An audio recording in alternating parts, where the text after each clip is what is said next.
So I've had both the ROG Xbox Ally and the Xbox Ally X for over a week now. And as somebody coming from the OG Ally X, I'm definitely impressed by this new collaboration between Microsoft and Asus. So while having the more powerful Xbox Ally X at my disposal, I've actually spent more time with the base model because I do think this is the one that most people will grab. Obviously, one of the big glaring differences in this new iteration are these new Xbox controller inspired grips and this new Xbox button on the face. As a day one Xbox player, I've always found that the Xbox controller has always been more comfortable than the PlayStation. But no matter how you feel about that debate, these new grips are worlds more comfortable than the OG.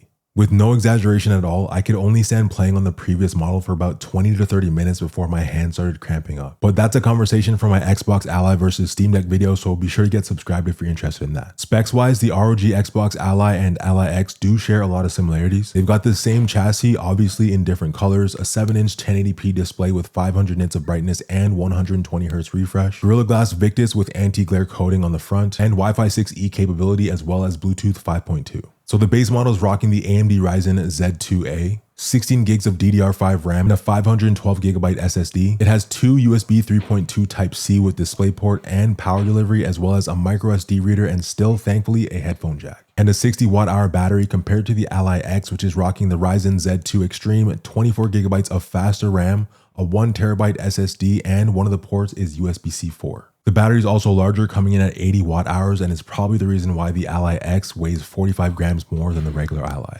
And inside the box, no matter which unit you buy, you're getting a 65-watt charger and a cardboard stand. And for a piece of cardboard, it does a good job with how balanced the console is now, so you don't need two stands like the OG did.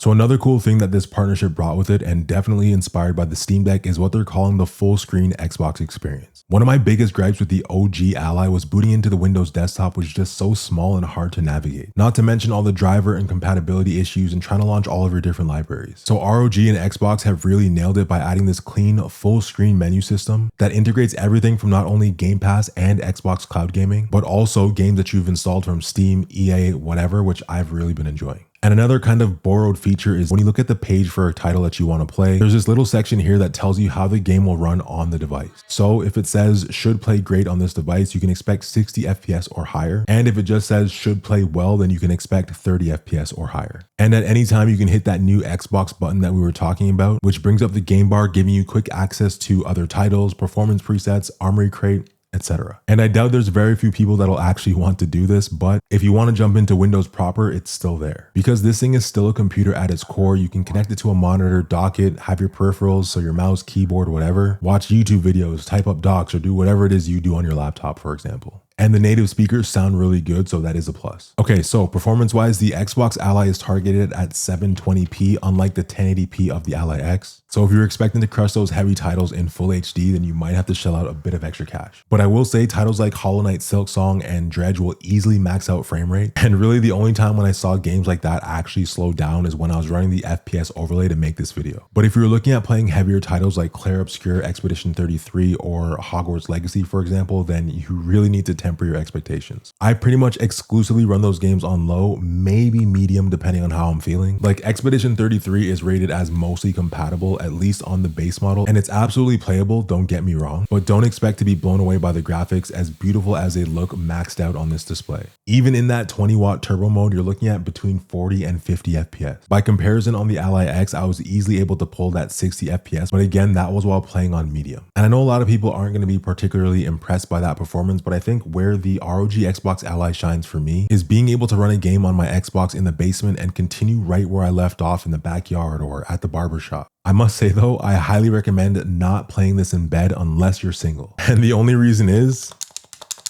these buttons are extremely loud, like annoyingly loud.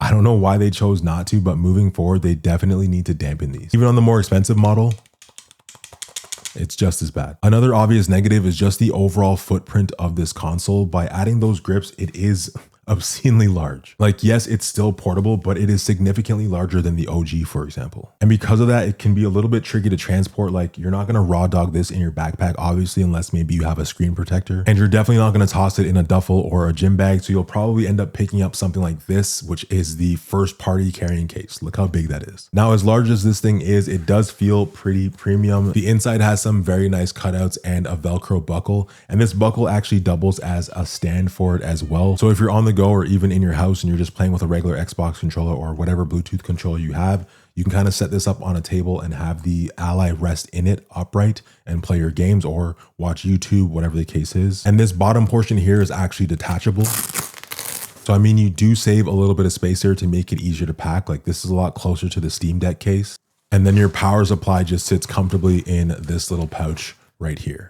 So yeah, that is one major thing that I do appreciate about this case is that they have the transportability in mind, but it's still massive. Oh, and as for like overheating on whichever model you choose to buy, I've run both of these through Steam games, Game Pass games, cloud games. I've tried settings on low, I've tried settings on high, and I've had absolutely no issue. I typically run on turbo mode almost exclusively just because I want that peak performance. And even when both of the dual fans are on, I find that this console is not loud at all. Like the buttons are definitely louder than the fan is, So yeah, so far my experience with both of these consoles has been mostly positive.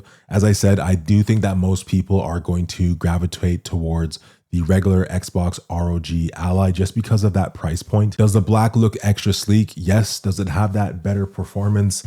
Yes, but at the end of the day, if your goal is just to play those titles, and especially if you're using it as a secondary device to your Xbox or your PC because you have a Game Pass subscription, or even if this is your only device, I still think that you're going to be happy. Like when I kind of sit back and look at all the options that are available, like let's look at Nintendo Switch 2, for example. Nintendo Switch 2 costs you $499. So this is $100 more expensive than the Switch 2. However, you do have the ability to play way more games than you can on the Switch.